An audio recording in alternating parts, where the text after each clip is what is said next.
কোরআনের মধ্যে মুসলমানদের অনেক সমাধান উল্লেখ করা হয়েছে, কিন্তু সমাধানগুলো কিসের ভিত্তিতে? এই যে সূরা আয-যারিয়াতের 56 নম্বর আয়াত আর আজকে সূরা আরাফের 96 নম্বর আয়াত আমি ব্যাখ্যা করতেছি।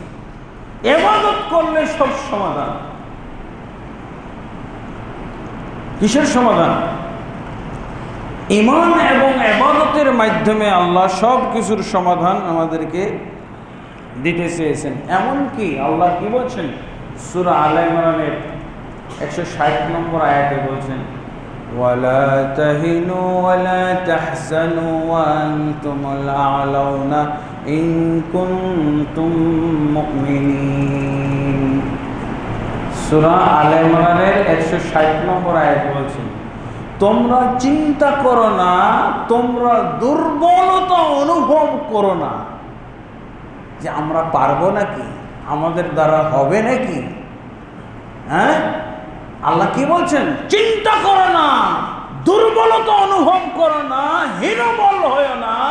আনতুমুল আ'লাউনা, সারা পৃথিবীর মধ্যে তোমরাই বিজয়ী জাতি, তোমরাই সবচেয়ে শক্তিশালী। ইন কুনতুম মুমিনিন, যদি তোমরা মুমিন হয়ে যেতে পারো। আল্লাহু আকবার। আমরা বলছি কিভাবে আমরা বিজয়ী হব, এই চিন্তায় পড়ে আসি না। আল্লাহ বলছে তোমাদের এটা চিন্তার ব্যাপারই না। কিভাবে এটা সম্ভব? ইন্ডিয়ার মতো দেশ, বার্মার মতো, মায়ানমারের মতো দেশ, কিভাবে আমরা এইসব দেশের উপরে বিজয় লাভ করব? আল্লাহ বলছে তোমরা চিন্তা করতে যায় না, তোমরা দুর্বলতা অনুভব করো না যে আমরা দুর্বল, আমরা দুর্বল, আমরা দুর্বল, আমরা দুর্বল। এগুলো খবরদার বলতে চায় না। কি? আনতুমুল আ'লাউনা, তোমরাকে বিজয়ী জাতি হিসেবে আমি প্রতিষ্ঠিত করব, শুধু তোমাদের কাজ হলো মুমিন হয়ে যাওয়া। কে কে আমরা বলতে পারি মুমিন হয়ে গেছি? হ্যাঁ, আল্লাহু আকবার। মুমিন হইতে হবে কার দৃষ্টিতে ভাই? আল্লাহর দৃষ্টিতে না ভূগোলের কিতাবে? ভূগোলের বইয়ে এক ধরনের মুমিনের সংখ্যা পাওয়া যায়। ভূগোলের বই বুঝেন তো? ভূগোলবিদ যারা, ভূগোল যাদের কাজ হলো যে অমুক দেশে এত সংখ্যক মানুষ, অমুক দেশে এত সংখ্যক মুসলমান, অমুক দেশে, এগুলো কারা বলে? ভূগোলবিদরা। আল্লাহর দৃষ্টিতে যদি মুমিন হয়ে যাও, তাহলে আল্লাহ বলছেন তোমাদেরকে বিজয়ী শক্তি হিসেবে প্রতিষ্ঠিত রাখা, এটা আমি আল্লাহর দায়িত্ব। আমি আল্লাহ তোমাদেরকে বিজয়ী করে দিব, তোমাদেরকে বিজয়ী হিসেবে রাখবো, শুধু তোমাদের কাজ মুমিন হয়ে যাও। কিন্তু মুমিন হইতে হবে কার কিতাবে? আল্লাহর কিতাবে। আর আমরা মুমিন হয়েছি কার কিতাবে? ভূগোলের কিতাবে। 95% বাংলাদেশে নাকি মুসলমান। কিসের কিতাবে আছে এটা ভাই? আরে ভূগোল তো হিন্দুও লিখতে পারে, খ্রিস্টান লিখতে পারে, বৌদ্ধ লিখতে পারে, মুমিন মুসলিম লিখেছে নাকি? আপনি কিসের কিতাবে মুমিন? ভূগোলের কিতাবের মুমিন হলে হবে না, আল্লাহর কিতাবে মুমিন হইতে হবে। আজকে আমরা বিরাট সমস্যায় পড়ে আছি। গোটা পৃথিবীর মুসলমান আজকে টেনশনে আছে। কোথায়? ফিলিস্তিন নিয়ে। আমরা ফিলিস্তিনে ইহুদিরা ফিলিস্তিন একবার দখল করেছে 1948 থেকে, আর তাদের দখলদারিত্ব বাড়াইতেই আসে, মুসলমানদেরকে মারতেই আসে, তাদেরকে নিগৃহীত, তাদেরকে বিতাড়িত করতেই আসে। কিন্তু এই আয়াত আমল করার ব্যাপারে মুসলমান খুঁজে পাওয়া যাচ্ছে। এই আয়াতটা আমল করলেই যে কাম হয়ে যাবে, এই মন্ত্রটা মুসলমানই বুঝতে পারতেছে। কি বলছে আল্লাহ? আপনাকে টেনশন করতে বলছে, আপনাকে দুর্বলতা অনুভব করতে বলছে, আল্লাহ চিন্তা করতে বলছে। সূরা আলে ইমরানের 160 নম্বর আয়াত, এই 160 নম্বর আয়াতই যথেষ্ট মুসলমানদের জন্য। কি বলছে? আনতুমুল আ'লাউনা, আল্লাহ কি মিথ্যুক নাকি? হ্যাঁ, সূরা আরাফে তো বললেন যে আমাকে বান্দারা মিথ্যাই মনে করে। ফিলিস্তিনিরা মিথ্যা মনে করতেছে আল্লাহকে। গোটা পৃথিবীর মুসলমান আল্লাহকে মিথ্যা বলার আন্দোলনে নেমেছে। আল্লাহকে মিথ্যা প্রমাণ করার আন্দোলন চলতেছে সারা পৃথিবীতে। এখন আল্লাহকে মিথ্যা কিভাবে সাব্যস্ত করা যায় এই আন্দোলনে মেতে উঠেছে মুসলমান। এই মুসলমানদের জন্য মাইল ছাড়া, এই মুসলমানদের জন্য জুলুম নির্যাতন ছাড়া আর কিছুই আসতে পারে না।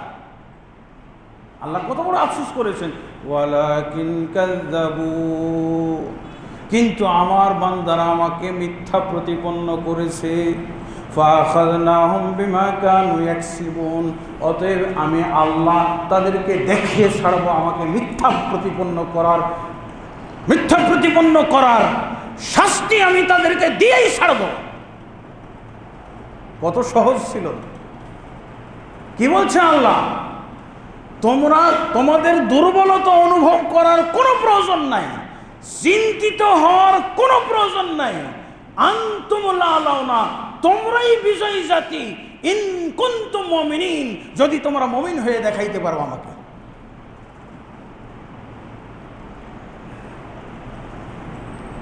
কিন্তু আমরা মুমিন হয়েছি ঠিকই, সারা পৃথিবী ভরে ফেলেছি মুমিন।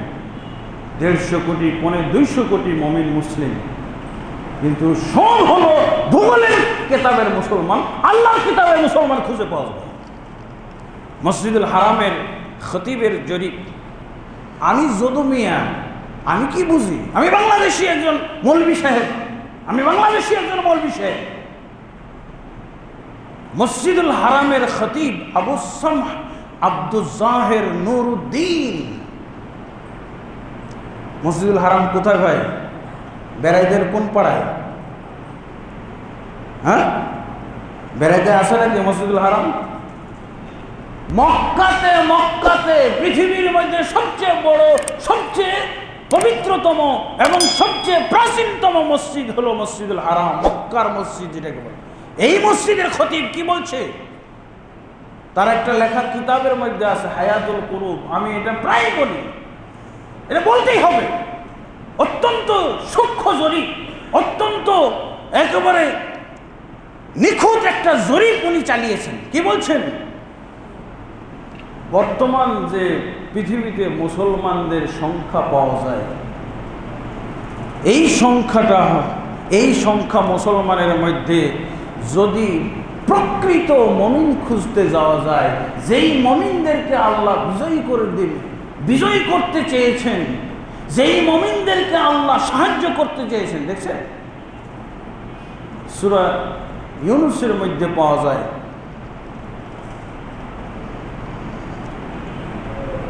কানা হাক্কান আলাইনা নুনজিল মুমিনিন, কানা হাক্কান আলাইনা নাসরুল মুমিনিন।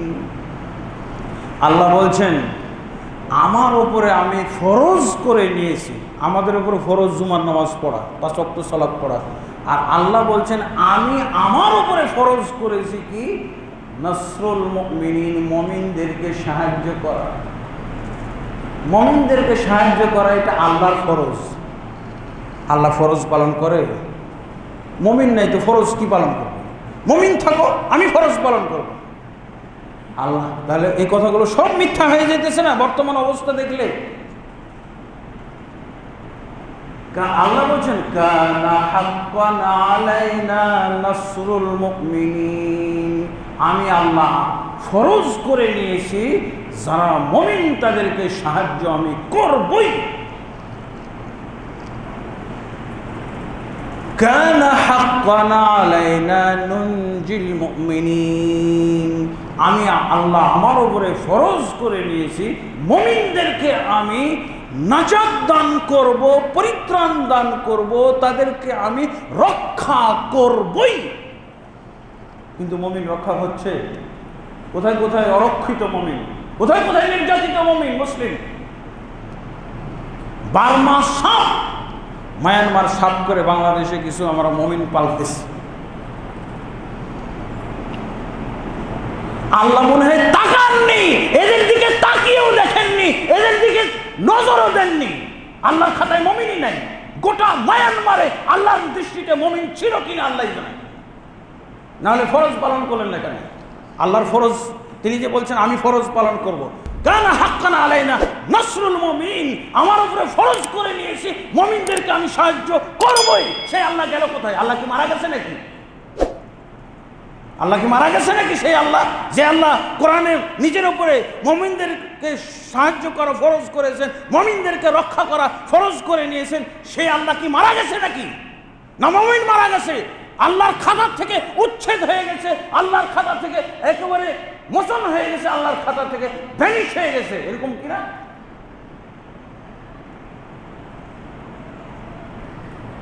এখন তো এইসব আয়াতগুলো পড়লে মনে হয় ব্যান্ড হয়ে গেছে, কোরআন ব্যান্ড, কোরআন মিথ্যা।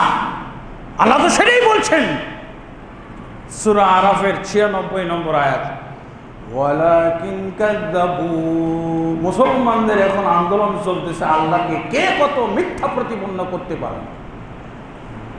না, আল্লাহ সাহায্য করতে পারেন না, আল্লাহ সাহায্য করেন না, আল্লাহ মুমিনদেরকে দেখেন না, আল্লাহ মুসলমানদের দিকে তাকান না। কিন্তু আসলে যে এরা আল্লাহর কিতাবের মুমিন নয়, ভূগোলের কিতাবের মুমিন। ভূগোলের কিতাব জানেন? মসজিদুল হারামের খতিব আবুসাম আব্দুল জাহিদ নুরুদ্দিন উনি বলছেন হায়াতুল কুলুব 57 নম্বর পৃষ্ঠা, হায়াতুল কুলুব গ্রন্থের নিজের লেখা গ্রন্থ, আমার কাছে গ্রন্থটা আছে। কি বলছেন? 57 নম্বর পৃষ্ঠায় বলছেন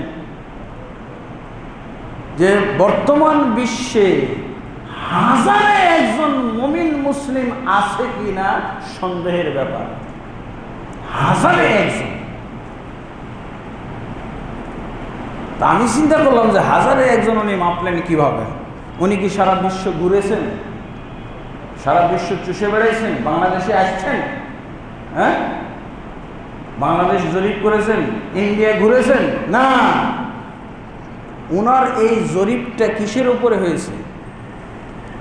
যারা উনার সামনে ঘুরে, মক্কাতে যে সারা বিশ্বের মুসলমানরা ঘুরে না, এরা তো তাও ভালো পর্যায়ে হজে যারা যায়, উমরায় যারা যায়, যারা কাবা ঘর তওয়াফ করে ঘোরে, এরা তো প্রত্যেক দেশের একটু পরিষ্কার টাইপের না, কিছু দিন ধর্ম আছে দেখেই তো গেছে হজে। এদেরকে দেখে এই জরিপটা মুসলমান কাবা শরীফের ইমাম, মসজিদুল হারামের ইমাম জরিপ করেছেন, হজ উমরাতে যাওয়া মুসলমানগুলোকে দেখে করেছেন। বাংলাদেশে এসে করলে বলতেন লক্ষে একজন মুসলমান আছে কিনা, যেই মুসলমানদেরকে সাহায্য করা আল্লাহ ফরজ করেছেন নিজের উপরে, এটা লক্ষেও খুঁজে পাওয়া যাবে কিনা ভারতবর্ষে আসলে। এটা কাদেরকে দেখে উনি জরিপটা চালাইছেন?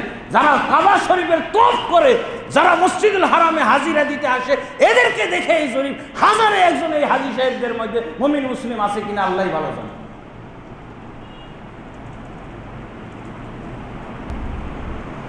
আমরা কিসের জন্য? অনেক মুসলমান আছে শয়তানের জন্যই আমরা যুদ্ধ করি, শয়তানের জন্য সংগ্রাম করি, কিসের আল্লাহর জন্য করি?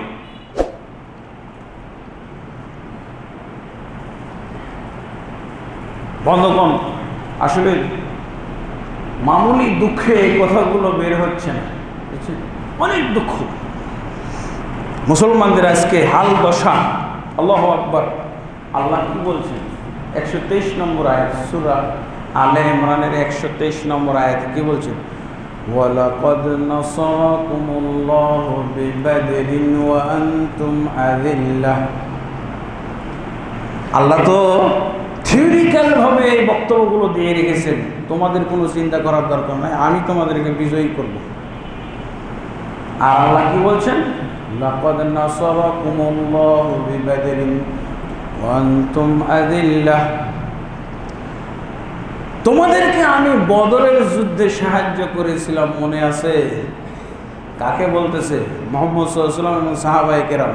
ওয়া আনতুম আযিল্লাহ, তোমরা ছিলে অত্যন্ত দুর্বল। কি বলছেন আল্লাহ?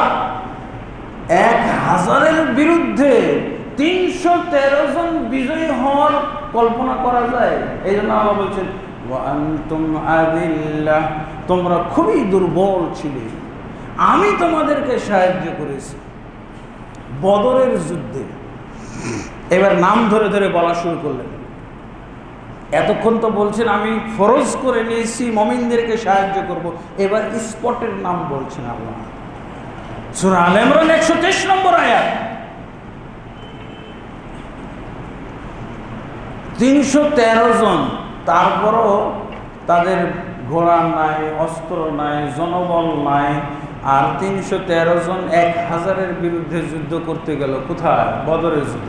এটা কি খামখেয়ালি নাকি? এটা কি পেশি শক্তি দিয়ে হওয়ার কথা না। এই জন্য আল্লাহ বলছেন আমি তোমাদেরকে সাহায্য করেছিলাম, তাই তোমরা সেই যুদ্ধে জিতেছিলে। আল্লাহর কাছে সংখ্যা মংখ্যা গেলে কিছুই লাগে না। আল্লাহর সাথে পারবে নাকি কেউ? আল্লাহর সাথে তা আপনারা কিছু কোরআনের আয়াত পড়েন না, ঈমান বাড়বে। কিছু কোরআনের সূরা পড়েন, যেমন সূরা আহজাব, সূরা তাওবা, সূরা আলে ইমরান,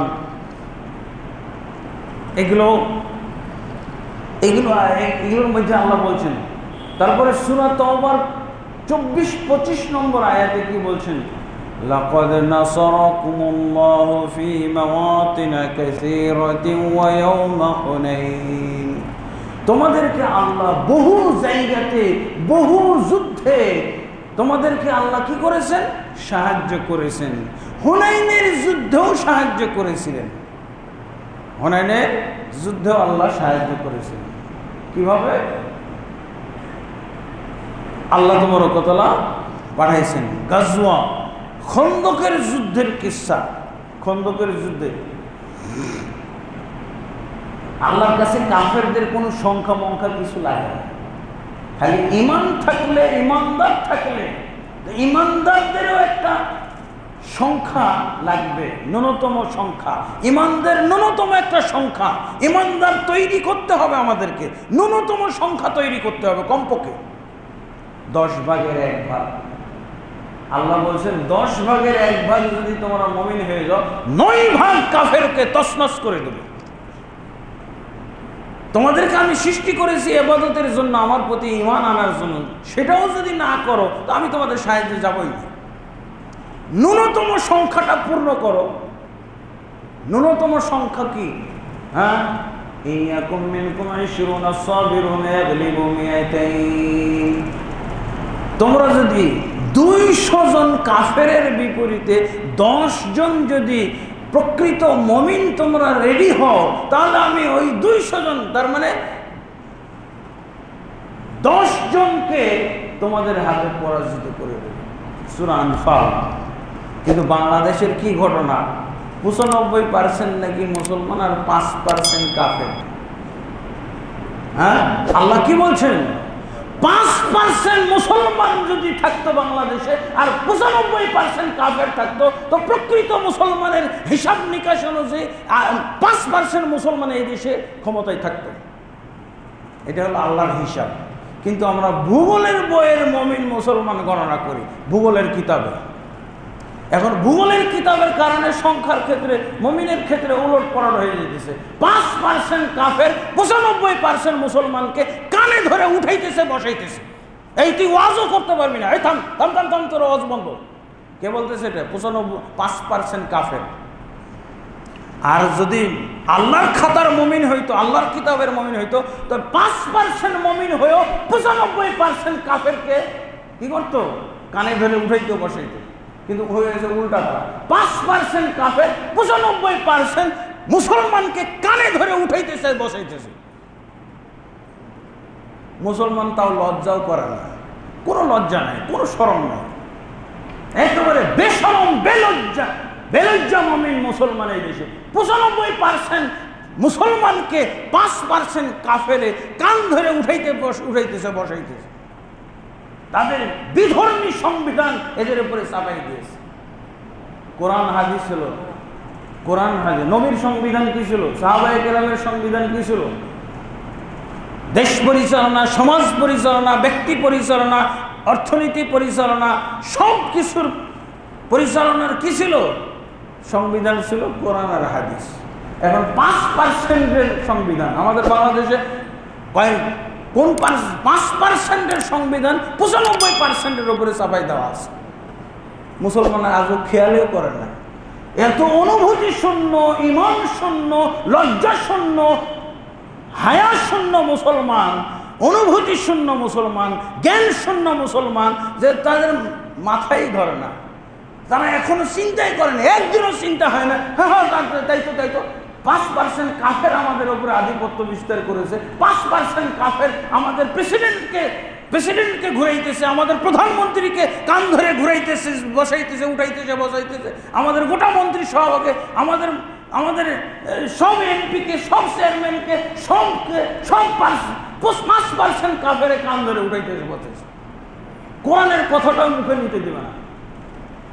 5%-এর এত শক্তি যে আপনি কোরআনের কথাটা মুখে নিতে পারবেন না, জাগা মতো হাদিসের কথা মুখে নিতে পারবেন না, এমন কায়দা করেছে। এই বুঝেন, ভূগোলের খাতার মুসলমান আর আল্লাহর কিতাবের মুসলমান, ভূগোলের কিতাবের মুসলমান আর আল্লাহর কিতাবের মুসলমানের মধ্যে পার্থক্য।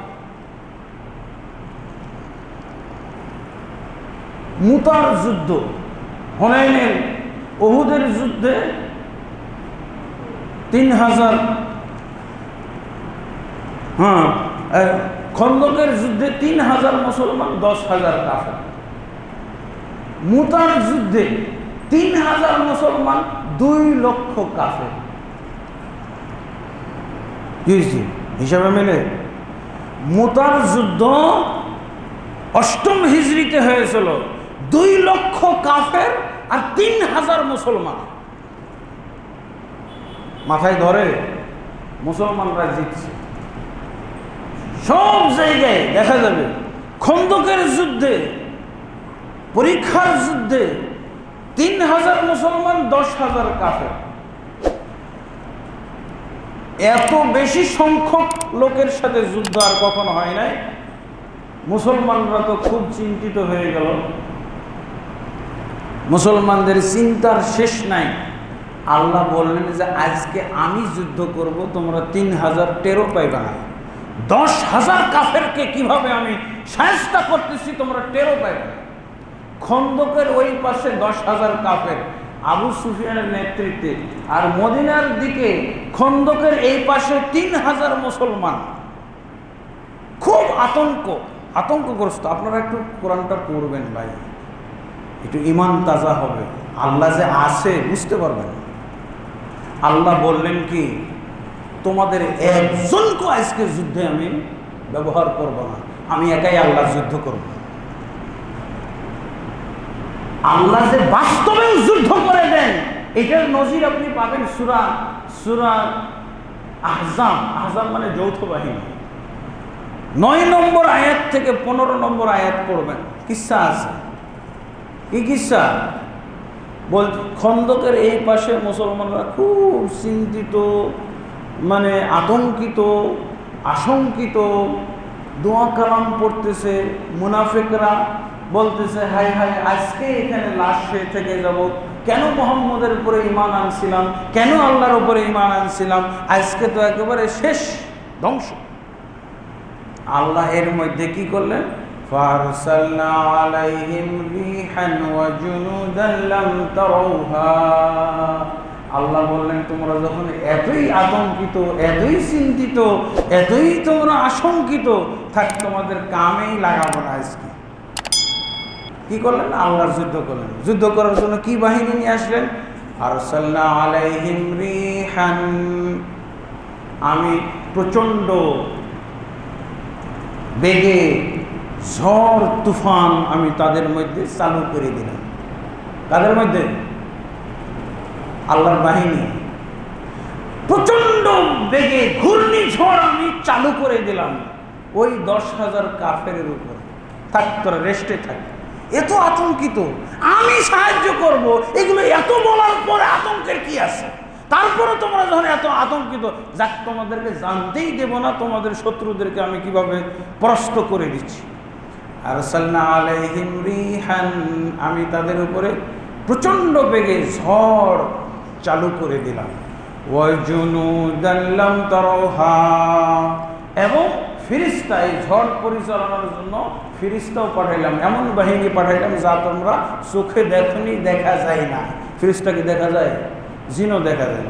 ঝড় পরিচালনা করতেছে ফিরিস্তা। ওই ওই ওই ওই ওই যে ওখানে 1000 কাফের জটলা লাগছে, ওখানে লাগাও, শো করে বাস 10,000 কাফের শেষ। একজন লোক সাক্ষী হিসেবে এসে বলছিল, হুযায়ফা রাদিয়াল্লাহু আনহু, হুযায়ফা রাদিয়াল্লাহু আনহু সাক্ষী হিসেবে আল্লাহ রাসূল তাকে পাঠাইছিল যে দাও, দেখো তো হুযায়ফা, আমরা তো খুবই আমাদের বাহিনী, মুমিন বাহিনী খুব আতঙ্কিত, তুমি একটু যে দেখো, পর্যবেক্ষণ করো। আমরা তো খন্দক খনন করেছি, খন্দক পার হয়ে তো সহজে আসতে পারবে না, কিন্তু তারপরও তোরা তো বিভিন্ন কৌশল দেখো, কোন দিক দেখো খন্দকও টপকায় কিনা, তুমি একটু দেখতে যাও। আর দেখতে গেছে আর ঝড়টা শুরু হয়ে গেছে। আহারে, এই পাশে মুমিন বাহিনী, এরা জানে না যে ঝড় হচ্ছে, চোখেও দেখায় না আল্লাহ ঝড়টাকে, আর ওদের উপরে এমন ঝড় তছনছ। 10,000 কাফের নিয়ে আসছিল। ঝড় যখন থামলো, দেখা গেল যে কয়েকশো জন মাত্র। সেনাপতি আবু সুফিয়ান বলল, চলো ভাই, যে কয়জন বাঁচছে ভাগ্য ভালো, আর তোমরা এক পাও মুহাম্মদের বিরুদ্ধে যুদ্ধের জন্য আগাবে না, নাহলে এটিও শেষ। আমার আরেকটা ঝড় আসলে এটাও শেষ, চলো ভালো, তাড়াতাড়ি এই জায়গার থেকে ভালো। ওই আল্লাহ তো মারা গেছে, ওই আল্লাহ মারা গেছে না? ইন্না লিল্লাহি ওয়া ইন্না ইলাইহি। আল্লাহ বলেছেন, ওয়ালাকিন কাযযাবু। বর্তমান যুগে যারা মুসলমান, আল্লাহকে মিথ্যা জানার আন্দোলনে নেমেছে, এরা মিথ্যা প্রতিপন্ন করার আন্দোলন। ফাআখাযনাহুম বিমা কানু ইয়াকসিবুন।